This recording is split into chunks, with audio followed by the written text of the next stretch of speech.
Hello everyone. This video was inspired by the color I'm holding up right now called Golden Ochre. It's a color that I actually bought accidentally. I thought I was buying gold metallic and I've just had that bottle of it for a very long time. I've been avoiding it. I don't like the color. I hadn't been able to get it to go well with anything. But with the fall season coming up, I thought, you know what? Let me try mixing it with some other colors that I have and see what I can come up with. So I just held up the golden ochre mixed with gold metallic. And this is the golden ochre mixed with crimson red that I'm going to hold up shortly. It is not a metallic.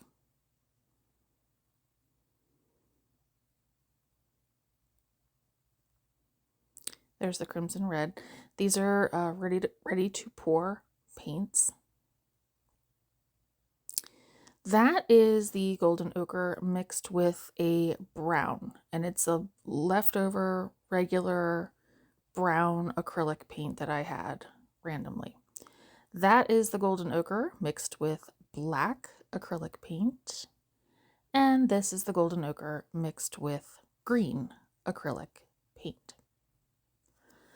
One of the first cups I held up was the golden ochre mixed with a little bit of white, but it didn't do anything. So I am repurposing a canvas. It was a completely dry canvas. I sanded it, cleaned it with alcohol and a coffee filter. And then now I'm just covering it with plain white mixed with Floetrol and water.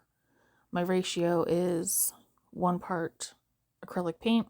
I just get it from Target, to 3 parts Floetrol and 1 part water. Okay, and then this is black acrylic paint, Floetrol, water, same ratios as with the white. And my original idea was to create kind of like a fall landscape of leaves that I would I would create by puddling the paints and then blowing them out with the blow dryer. And you'll see what happens.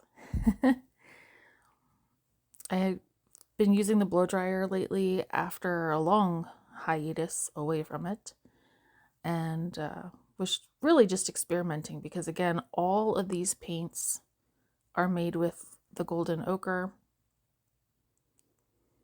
Okay, so this is the golden ochre mixed with gold metallic.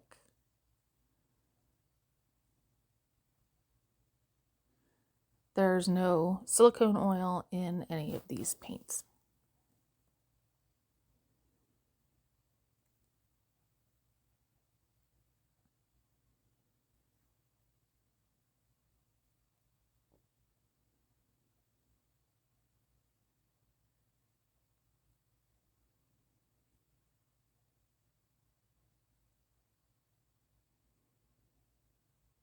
That was just me not being careful with the pouring. All right, so then now I'm pouring the crimson red mixture. I really liked this color because it really reminded me of fall.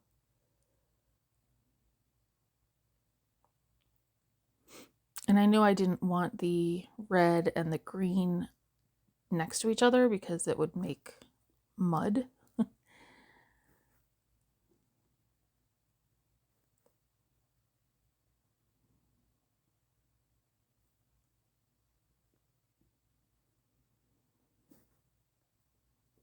And so here's where I realize my paint is starting to shift. Therefore, my canvas is not level. So I'm just taking some broken popsicle sticks and leveling out the canvas. Normally, I use an actual level with the bubble inside. But I've been doing some work inside the house and I only have one level and it's in my basement. So I can just eyeball this.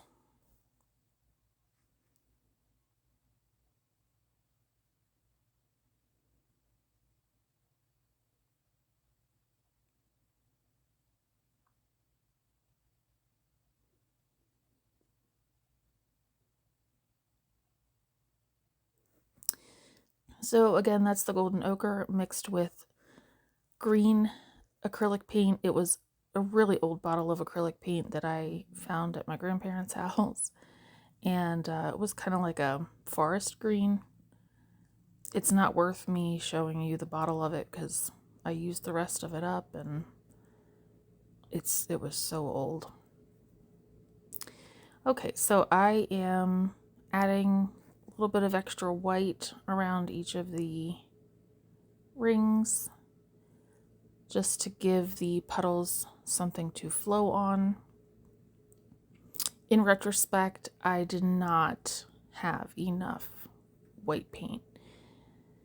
For this technique, you really need a lot of flow paint, if you will. Okay, so just adding a little bit of the black in the middle. Typically I'll do flowers like this, but I was kind of trying to go for like a fall leaf. It didn't work out, spoiler alert, but stay with me because I do end up salvaging the painting.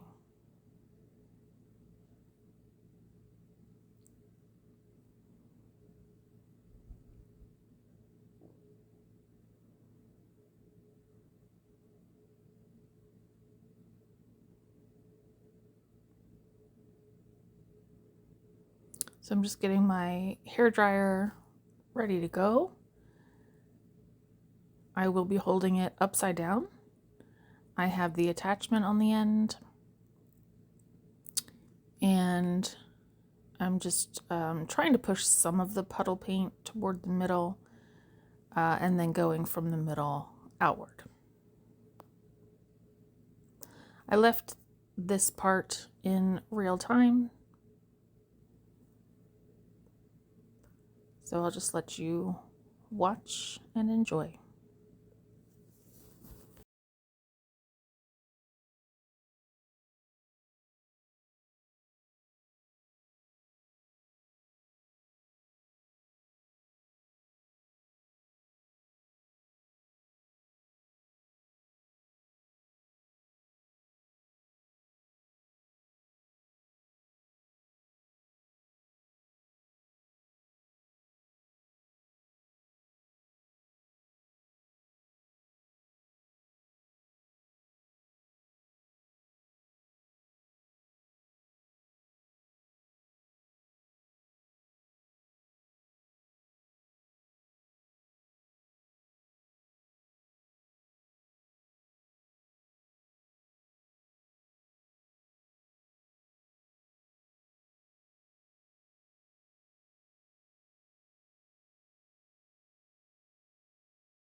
All right, so this part I did speed up for you. One thing I did forget to mention earlier is that I am holding down the cooling feature of the blow dryer. So it's on a low setting with the cooling feature. I don't want to blast hot air on it because that's going to make my paint dry a lot faster than I want, and then it definitely wouldn't flow. So you can tell that I did not use enough flow paint because the puddles stopped, way early. All right, so notice how, yes, this is sped up, but I decided very quickly that I did not like it. I think about halfway through using the blow dryer, I realized I didn't like it. So my plan B is to tilt it out and see what we get and go from there.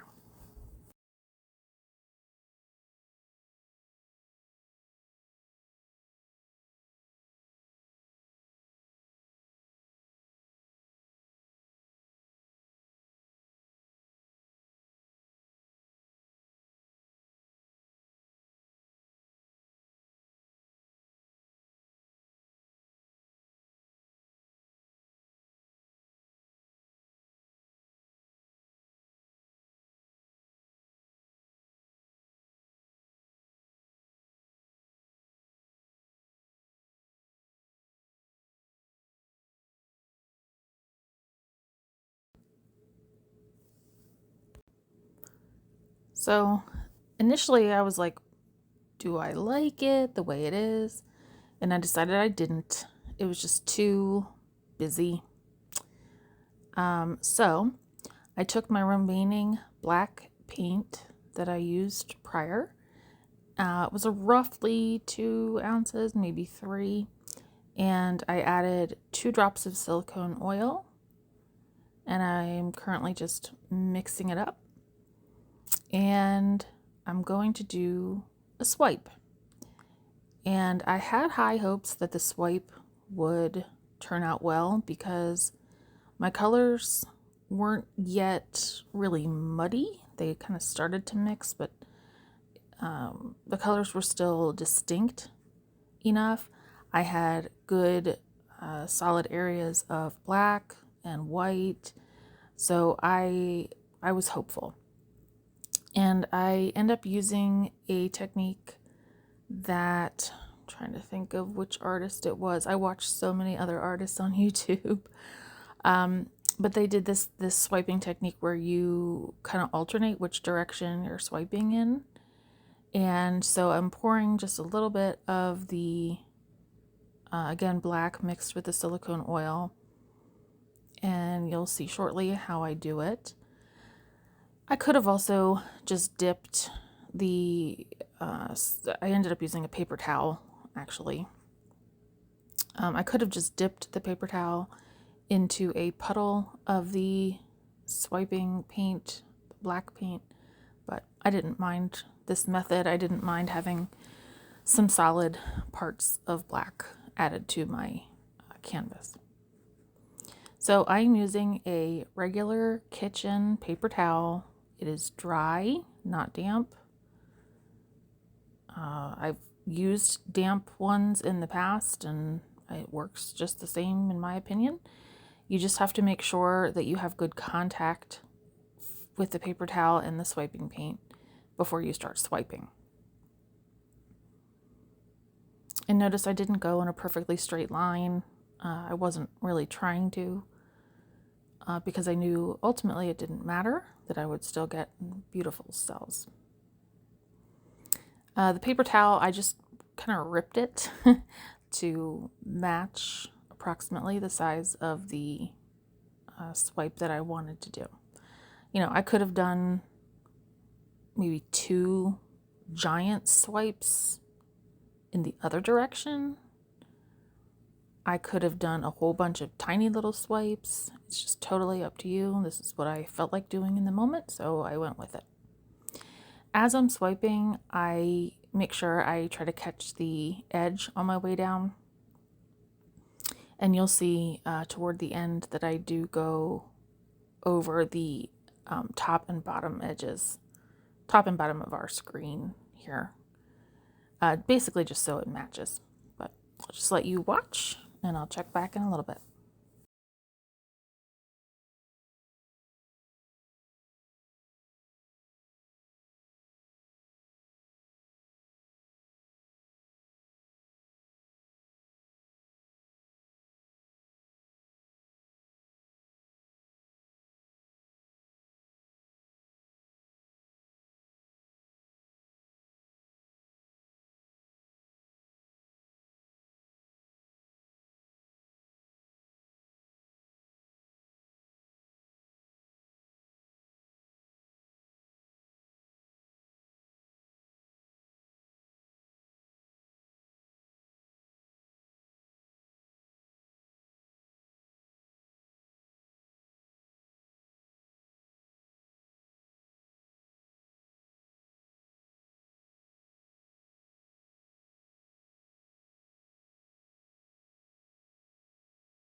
Okay, so here's where I'm touching up the top and bottom.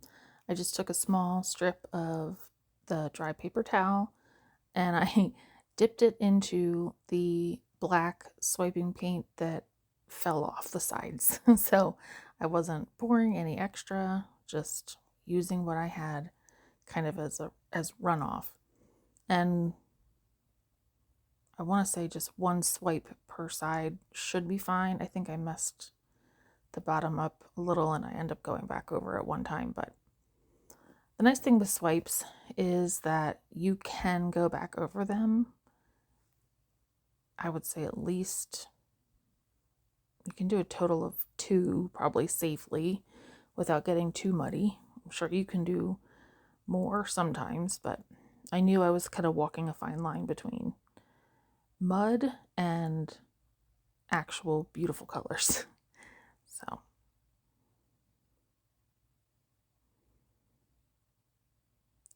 pretty soon I will take either my just hand with a glove and run my finger along the bottom to get any extra paint.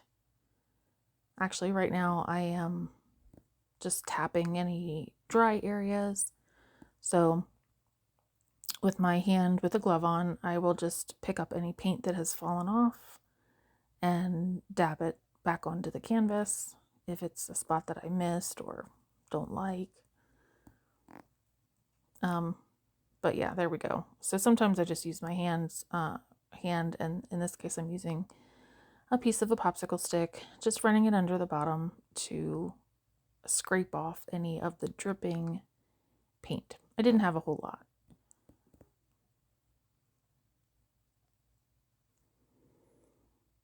And shortly I will take you in for a close-up. I think it was just absolutely gorgeous. This reminds me of river rocks. This does give me fall vibes. Torching at the moment to get rid of any air bubbles. Potentially create more cells, but most likely not.